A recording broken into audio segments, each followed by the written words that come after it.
Hello, everyone, and welcome to another episode of the Jens Heitland Show, where I interview experts from different fields to connect the dots of innovation and entrepreneurship. My name is Jens Heitland, and I am your host. Today's guest helps business leaders to conquer indifference. He's the founder of Zero In. He's consultant, author, speaker, and the chief difference maker. Please welcome to the show, Dennis Geelen. Hello, Dennis. Welcome to the show. How are you doing? I'm great. Thanks for having me here. Great to have you. It's a pleasure having another Canadian on the show. Yeah, I've had a couple of now. Well, there you go. I'm following in some good footsteps, I guess. Yes, you do. So before we go into innovation, customer experience, and a lot of other interesting topics, let us talk about yourself. Who are you? What is your story? Sure. Yeah. Probably not the most interesting story, but I'll give you a little bit about me and my background. So originally, I went to school for software engineering, and that was the career that I originally had. Coming out of university, I was a software developer and really enjoyed that. Loved solving problems, loved designing, loved having a challenge each day of figuring things out, and slowly worked my way into more leadership and management roles where I was no longer the guy on the keyboard, but more looking at the bigger picture and the strategy of things. And that was a fun challenge. And that became a new passion of instead of the daily, let's solve this problem, let's write this program, it's, hey, how do we really take this team or this company forward? What should the strategy look like? Stayed within the software industry, worked in a few different corporations. So originally it was e-finance, e-commerce type stuff I was in, and then went into the e-learning space, and then eventually into the insurance space, actually. And there it was no longer software. I was more project management, office, strategic planning focused. And it wasn't until in my 40s, I started to kind of get the itch of, what if there's more? What if instead of just working for a single company, I could help many companies? And I would say throughout my 20s and 30s, I was that typical, very risk averse person. You know, you go to school, you get your job, you buy a house, you put a little bit of money away each year until you're 65. And if you're lucky, you retire, right? And nothing wrong with that, but that was me, and do not deviate from the script.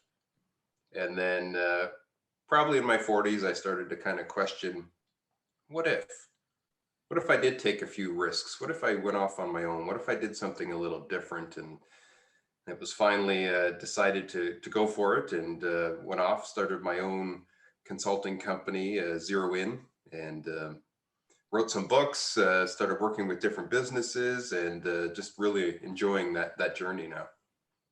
Yeah. Let's start just staying with the story a little bit. So how was it? Like you said, it's like going from the corporate life into your own business. Mm-hmm. And there are a couple of listeners who are right now in this phase where it's COVID and corporate life is nice, but there's something else. How was that for you, and what basically did make you that steps, like leaping outside of the corporate world? Yeah, boy, it was such a mixed bag of emotions, because when you've been doing it for 20 some years, there's a consistency and a routine and a comfort level there, right? Mm. You work 9 to 5, Monday to Friday. This is your routine. Suddenly, no routine. So that was a bit scary, but also exciting, and some freedom at the same time. So juggling that was very difficult. Okay, I've got this time now in my hands. I've got this flexibility. I've got this freedom. But what do I do with it? What does my day look like? And how do I build this from scratch? And And so I really dove into understanding and learning and soaking up as much as I could about, building a brand from scratch and really starting your own thing. And how do you really differentiate yourself, and how do you really um, compete against other people in the space? And that was, I became like a sponge soaking that up. So very different world from the corporate world, where what your day looks like day to day, to, boy, I can write my own script. And yeah, that was quite the transition.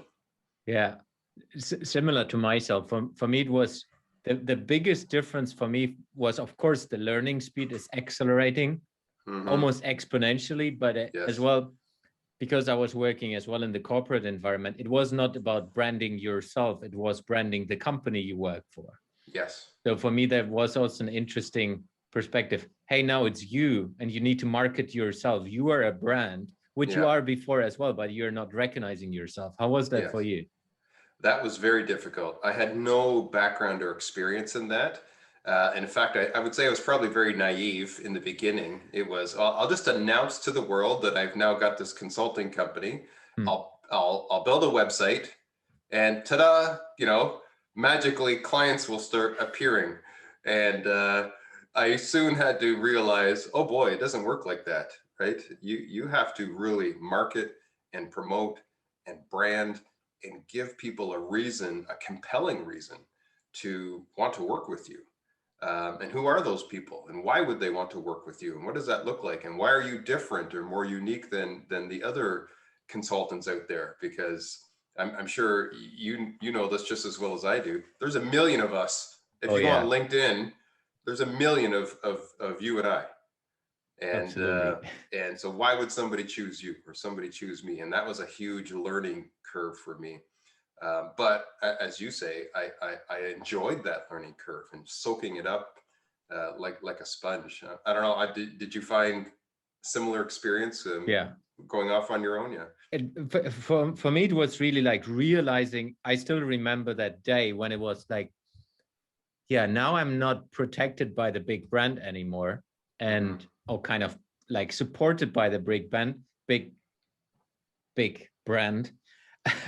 And then it was, hey, people are not interacting with me anymore because the brand is gone. So Yes. they have never interacted with me. It was always because of the brand. Yes. And then I said, hey, I need to change something. One thing is, I need to decide with whom I want to communicate. If they want to communicate only with me because of my past with that brand, it's fine for them, but it's not fine for me, because I want to be truly myself. Yeah. And that was kind of, I mean, it sounds now super easy. It's like snapping and it's done. It was a process which, I mean, almost a year. It took me almost a year to get out of that and saying, now I'm doubling down. Now Yeah. I'm going completely into my world and rebranding. And it's quite funny. I've had a conversation the other day where there are some people out there who are connected to me, let's say, since the last 6, 7, 8 months. They don't know me from the corporate world anymore. So they only know me, hey, you're the t-shirt or the hoodie guy, and Yeah. you're sharing videos on LinkedIn. That's how they know me. They don't know Yeah. the past of me. And I Yeah. love that, because that's truly myself. I'm 100% myself now.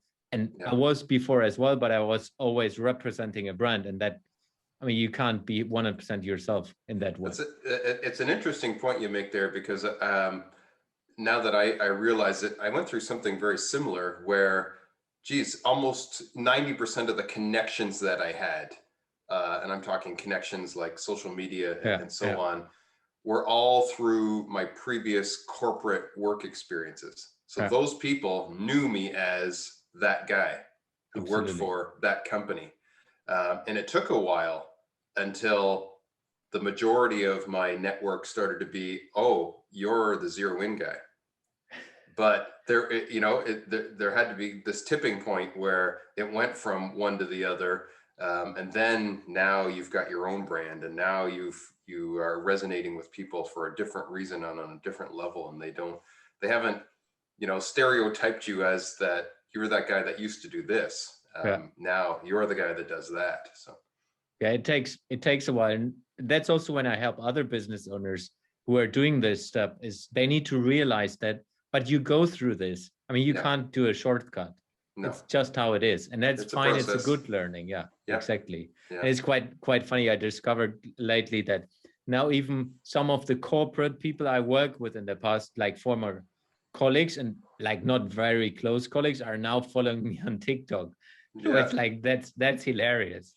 But they're definitely not following me because of the Yes. brand stuff. Right. Yeah. There you go. So, I mean, now you're helping business leaders to conquer indifference. What does that mean? Yes. So that was a process for me to get to the point of kind of saying in a different or more unique way what it is that I do. Because if I just say, "Hey, I'm a customer experience and innovation consultant," like we said earlier, great. There's a million of them. So what does that really mean? What does it mean from the business's point of view? What is the real problem that they're solving? And this was a process for me to kind of boil it down. But I would say one of my core beliefs in business is that the biggest challenge that all businesses face, whether you're just starting out, whether you're a small startup or you're an established business that's 10, 15, even 20 years in, is indifference. If you have customers that are indifferent towards your brand, your product, your service, that means they might buy from you today, but they might not. They're just indifferent. They're not compelled to, boy, that's the company, that's the consultant, that's the product that I resonate with. They're an option. And maybe if they're the cheapest option today, I'll buy from them. And boy, that's a very bad place to be in if you're competing on price. Yeah. And that's the reason somebody buys from you. So you got to break through that indifference. There's got to be a compelling reason why they love your brand or they love your product or they love your service. So that's indifference on the customer side, but it also rears itself internally within the company. If you're a business with employees, you don't want your employees to be indifferent about the place they work at either, right? You don't want it to be just a job where, yeah, I don't love my job. I don't hate my job. It's okay. It's a job. Well, now you have indifferent employees. And boy, that's another challenge because that's going to manifest itself in how well can you grow? How well can you scale? How excellent can your company be if it's full of indifferent employees? So how do you build a company that people are passionate to come to work for? Where not just your customers resonate with you and your brand and your products or your service, but your employees do as well. They're compelled to come to work each day because they love what the company does or what you stand for or what you're doing or who you're helping or the value that you're bringing or what they get to do each day. And so really, to me, those are the two big challenges. Indifferent customers and indifferent employees. So if you can conquer indifference, boy, you're setting yourself up for really great long-term success there. Yeah, awesome. Love that. Yeah, I would like a whole to... different way than saying, hey, I'm a customer experience and it's... innovation consultant, right? Absolutely. Yeah. We will go more into that, how that can be done from a business perspective. Right. But I want to ask you one question before. I've seen you talking about a topic, which is like how important the foundation of a business is. So I would like you to elaborate a little bit of, one thing is, of course, what the foundation of a business is and why is it important? Yeah, and I would say this is another way that I probably distinguish myself from other consulting companies or individual consultants is this is where I focus. It's on the foundation. What is your company founded on? So let's make sure that it's founded on the principles of being as customer-centric and innovative as possible. So what does that look like? Well, first you got to start off with, well, what is your purpose? What is your mission? And it better be customer-centric, and it better be outward focused, and it better be about bringing new value to your customers and solving. If it's not, well, then how can you be a customer-centric and innovative company if that's not what it's founded on? Right. So just that whole purpose statement is where I start with companies. If they either aren't clear on that, or they have a purpose, but it's very inward focused. It's focused on our product, or it's focused on our features, or it's focused on we want to grow, or it's focused on we want to. No, it's not about us. It's about the customer, or it's about society, it's about the community, or it's about the problem that we're solving for people. It's really working through that core purpose of why that's the number one foundational piece. But then it's okay if we say we're about solving these problems, and we say we're all about our customers and bringing innovative ways of what are the tools and strategies that we're investing in then. So let's make sure we've got customer-centric tools and strategies and goals and KPIs in place. If that's what we're about, let's prove it. And if we say we're about innovation, okay, what are our principles and practices? What are the different innovation processes and tools that we're investing in? And what are the goals and KPIs we have around innovation? If we say this is what we're about, well, let's prove it. That should be where our core goals and purposes are. And then the next foundational piece is, well, how do we build that culture then? What are we looking for from our people? What types of personalities are we looking for? What are we looking for in people to bring to the table to be able to work together with those tools and strategies to meet that purpose that we've set out to do? And to me, that's, if you haven't gone through that process and built that foundation, now it's very difficult to be a customer-centric and innovative company, because you're just doing these little add-ons on top of a foundation that's not built properly. Yeah.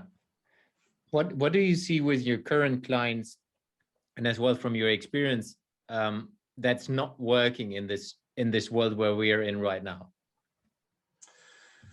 Yeah, it's I think a lot of times companies focus on, let's find our recipe or our process or our way of doing things.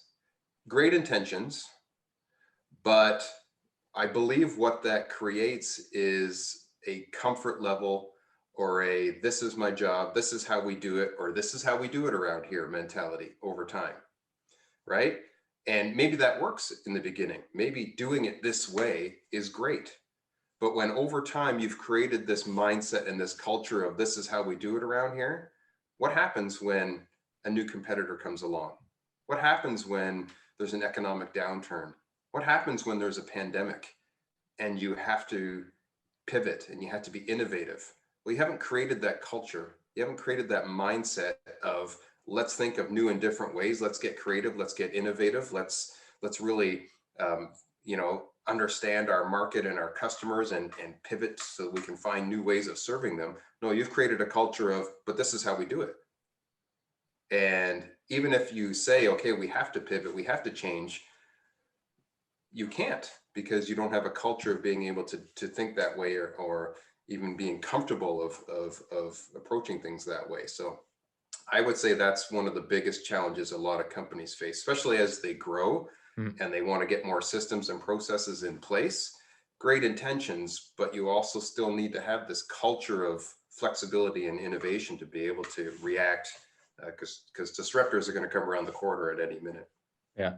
What I see a lot is like companies, specifically very, very successful, long-term successful companies, they're going in a kind of protecting mode.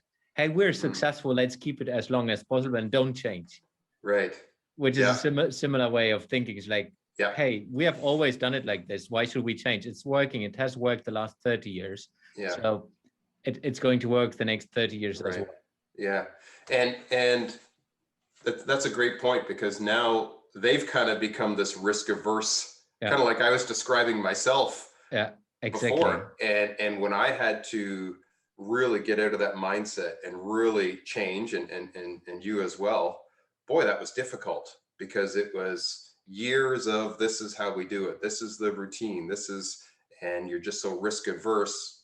You've got this comfort level, right? So I think being proactive to not let that type of mindset creep in is difficult, but it can be done. Yeah, I was about to say it sounds easy, but it's very, very hard. Yes. specifically when you are successful, because there's Yeah. not an obvious reason directly of why should we change things. Yes. It's Yeah. like money is coming in. Yeah. And if you think about it, the higher up the chain of command you go in a very well-established company, the more risk averse they're probably going to be. There's Yeah. more on the line Yeah. for a manager and then a VP and then a CEO. Boy, the risk that they have to take on for their decisions. So likely more risk averse the further up the chain you go. And it's hard to break through that. Yeah. I would like to get real into innovation.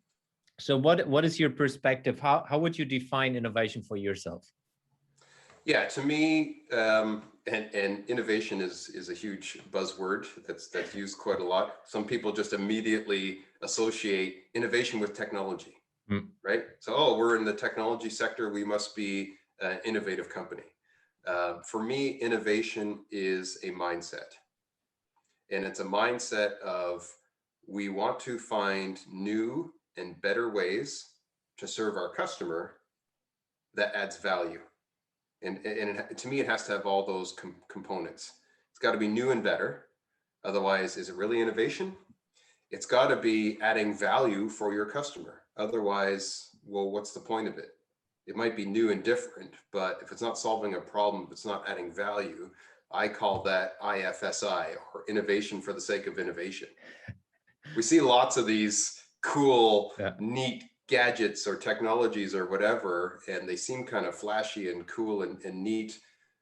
At the end of the day, if they're not really solving a problem and they're not adding value, is it really innovation?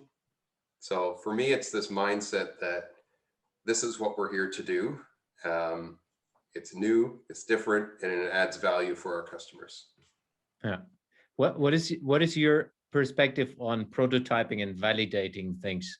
Because that's if we go back to the corporate world, large companies or even mid-sized companies, it's like, yeah, but it need to be 100% before you launch it. It need to be perfect and everything super nice and neat. And what is your perspective on that?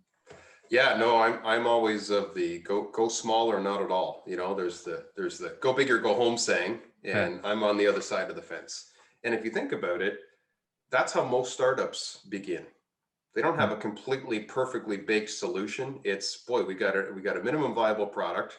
We're going to do some demos. We're going to get in front of some people, and oh, we got some clients. We better start building a little more into this, and we'll bake it out as we go. And for a large established company, you can and should continue to do the same thing. What other ideas can we test? Can we pilot to see what's resonating? And really the biggest benefit of that is, why would you spend all kinds of time and money and effort trying to get a really fully baked solution out there, only then to find that's not really resonating, right? Go small, see what resonates. See, hey, if we tweak this, does that make it better or worse? Hey, do their eyes light up when we do it this way? And as you continue to pilot and test and tweak, you know, then to me, now you're really seeing what's resonating with your customers, and you can bake it out as you go. Yeah.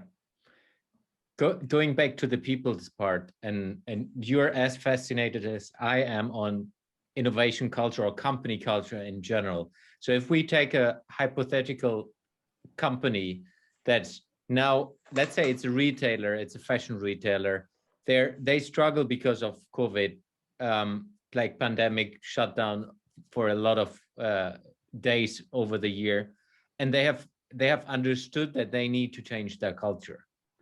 That they're not on top of their culture. They're not on top of like changing, adapting to forced change from the outside. How would you approach this? How would you help them in slowly adapting to that changes and slowly driving that changes? Yeah.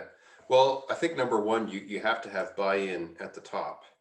If the top level leadership is not really on board or convinced that the culture needs to change and needs to start with them, it's going to be difficult. So you need to have, their complete buy-in that we need a culture shift and they need to be part of it.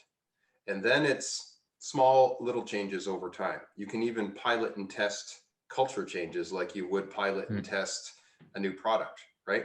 Let's try a different approach on this one project. Let's try this team doing it a little differently and see how it goes.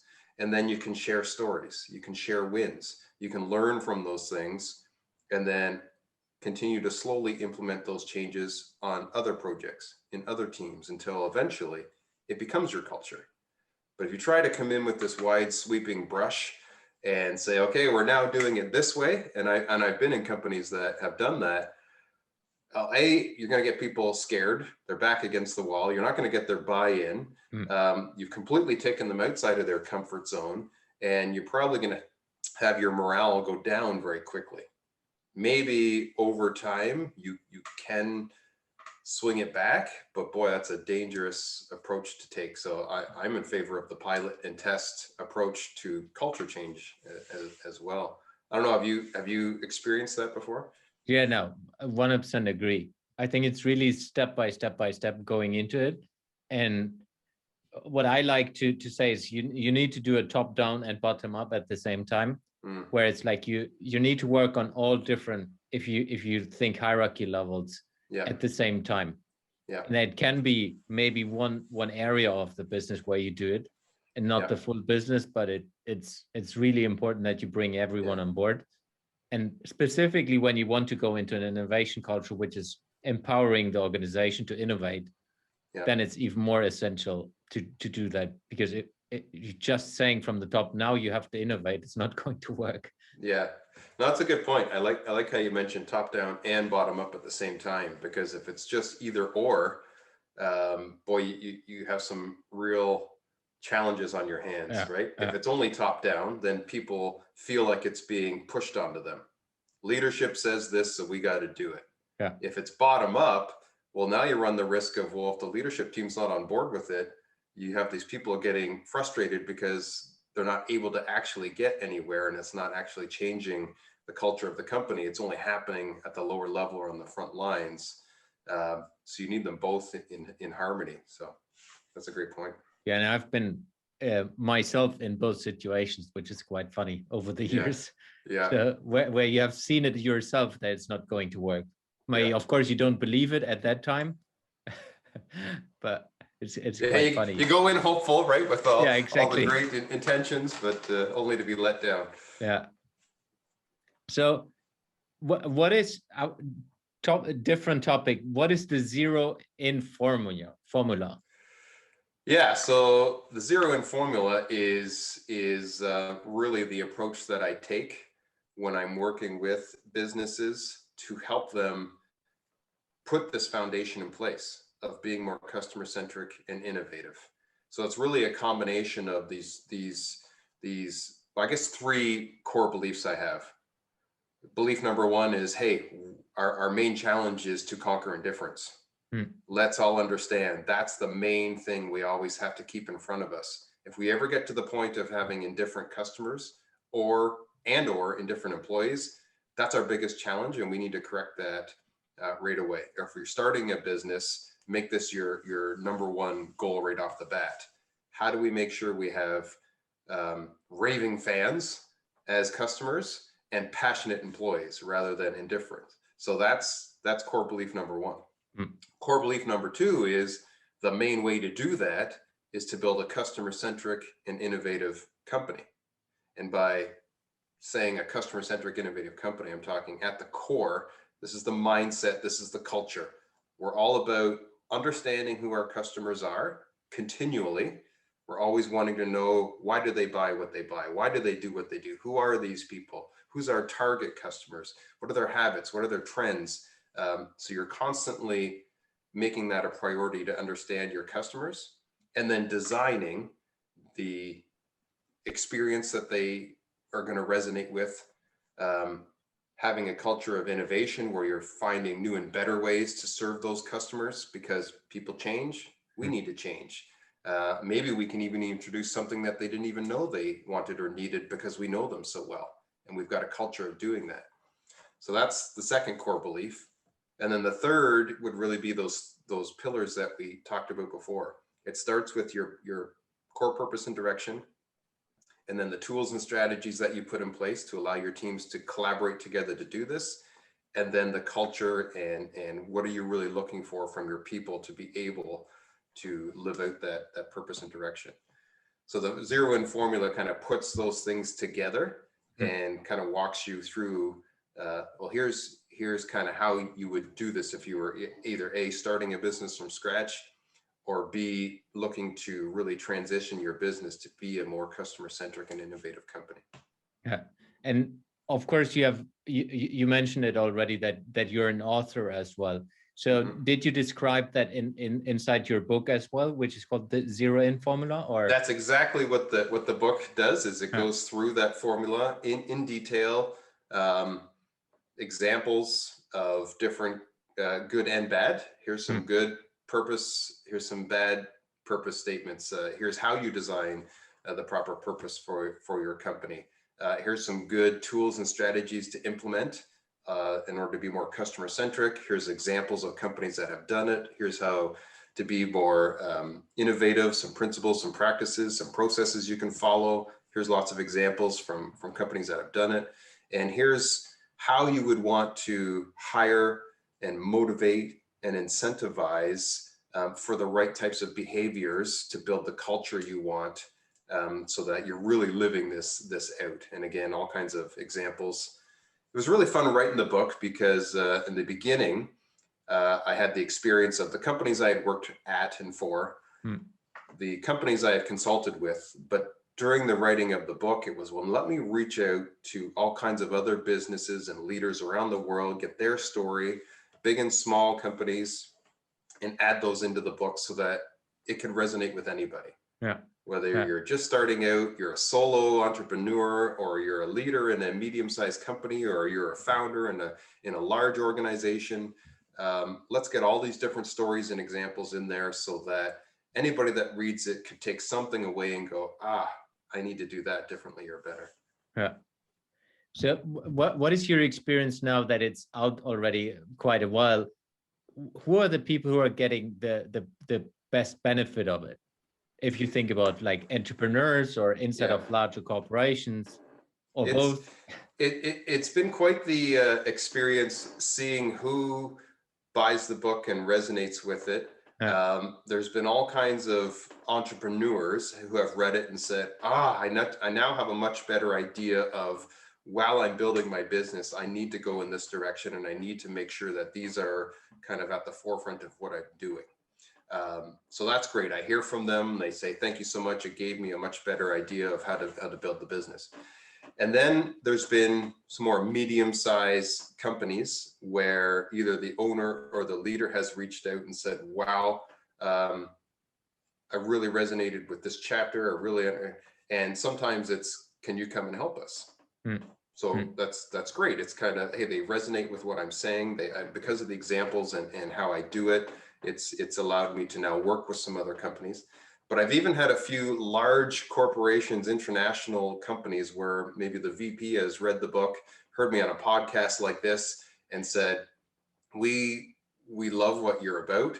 Can you join our next project as an advisor to really make sure our strategy's in the right direction? So I guess to answer your question, it seems to be able to resonate with anybody who's in some sort of leadership position within a company, and they want to make sure we got the proper foundation in place.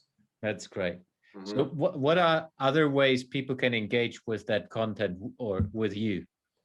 Yeah, so that was an interesting journey in itself. Was originally my intention for the book was, boy, it sure looks good when you have a book behind your name, right? Just a little more cachet as a consultant, when you can say you're the author of this book. But because the book actually did quite well, it is still doing quite well. It's reached #1 on the bestsellers list on Amazon in a few different countries. And I've had these people reaching out to me. I thought, boy, I can't work with everybody. And not everybody has the budget or the time to be able to bring me in as a consultant. So what else could I do? So that's where I got the idea to, well, I could also now take some of the content in the book and really dive into it even further in an online course. So I turned all the different chapters in the book into videos where I dive deeper. I give more examples. I give how-to instructions on how to do this. I've got all kinds of free templates on the Zero In website. I even have an assessment tool where companies can assess how customer-centric and innovative is my business right now. Mm-hmm. And if they want to dive in further, read the book, take the course, or you can work with me directly if that makes sense. But wanted to make sure that there was options for everybody. Yeah, you just want to go alone, go grab the free templates off the website, and maybe that's all you need. If you need a little more guidance, read the book, or take the course, and it's me guiding you through it step by step. Or if you want to work with me directly, well, that's another option. So lots of different ways for people to interact and dive deeper into the content. Yeah, and I love that, because I've seen, of course, people are different and people want to engage with different topics in a different way. Mm-hmm. And it's also smart from a business perspective, because you have the possibility to reach more people in that way.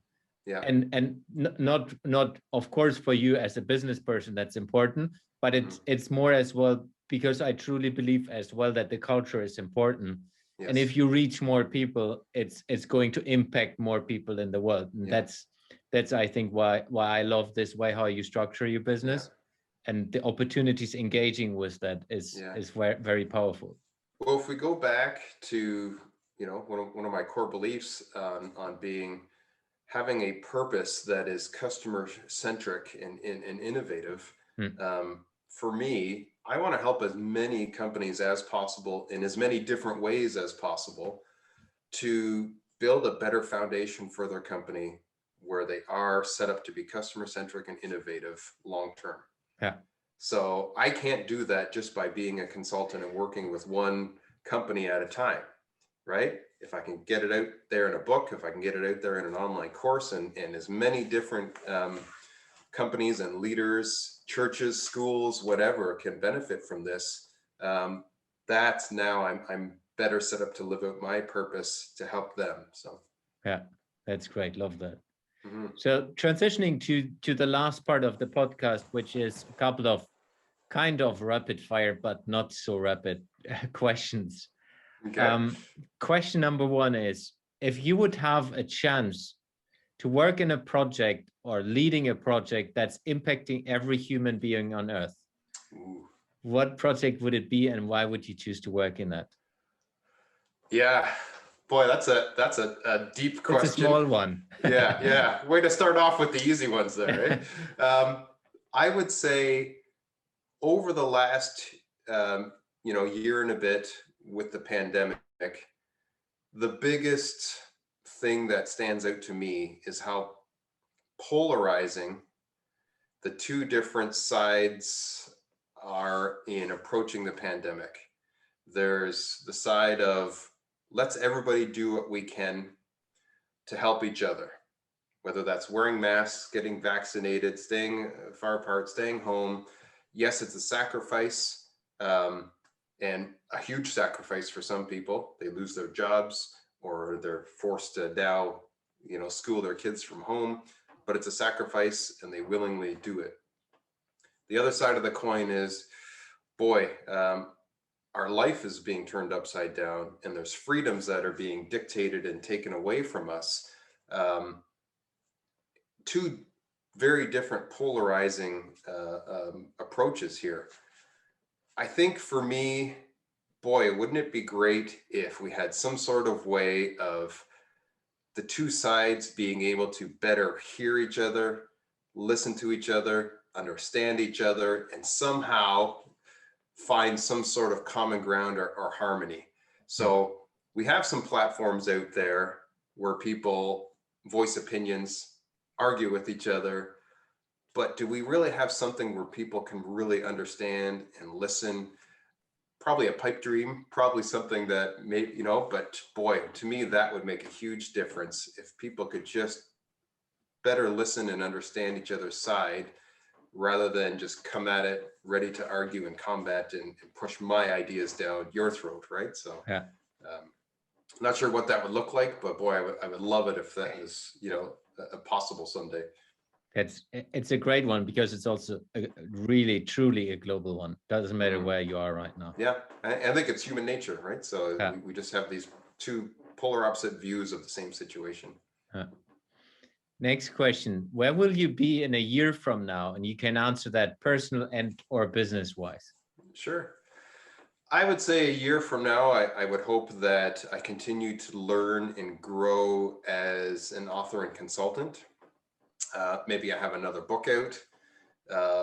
Maybe I find new and different ways of connecting with business leaders. I don't want to get into a comfort zone where, well, I've got a book, I've got a course, and and that's it.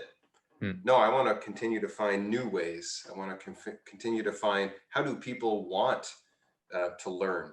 And then how can I help them in that way? Maybe introduce a new way of learning that people never thought of before, or a new way of working on their business that people never thought of before. But another thing for me right now is I'm also looking at how can I continue to learn and grow as a leader myself. So I've got a few different other partnerships going on where I've started other companies, testing out, different software platforms that we've developed, testing out different ways of building communities. And I would hope a year from now, at least one of those different ideas or partnerships is taking off, and I'm learning and growing as a leader in that new company. So yeah, great. How do you keep yourself informed and up to date on different topics that interest you? Yeah, boy, there's so much information out there, right? I think there's a saying that says we are information saturated but knowledge poor right now. Yeah. Oh man. You have a question, you can go on Google, YouTube, Twitter, whatever, and find the answer. But do we really have wisdom? Do we really have knowledge? So the approach I like to take is, as I'm taking in information, can I find opposing views on that before I decide my take on it, before I decide my opinion? I should be as well versed in the different perspectives as possible, rather than just take the first thing I read as fact and that now becomes my opinion. That's another human nature thing I think a lot of us do, is we read something that now becomes our opinion on it. It's dangerous. I think I've got a book right here, actually. Yeah, the latest Adam Grant book, Think Again. And I think, he goes into this quite a bit. This is actually a signed copy that he sent me, so I was quite happy to receive that from him. But really, can we rethink our assumptions and biases? Can we find different perspectives? Even if we were very staunch in an opinion, boy, if somebody presents opposing information, other viewpoints that make a lot of sense, can we change the way we think about something? Are we open and willing to do that? So long story short, how do I learn? How do I absorb? Try and get as many different views on it as possible before I decide this is what I believe. Yeah, love that. That's really cool and so important, specifically for the youngsters growing up right now, because they are growing up in that world where you have Google. I mean, we both of us know the time before Google, or at least not having Google at our whole fingers. Different world that was. Yeah.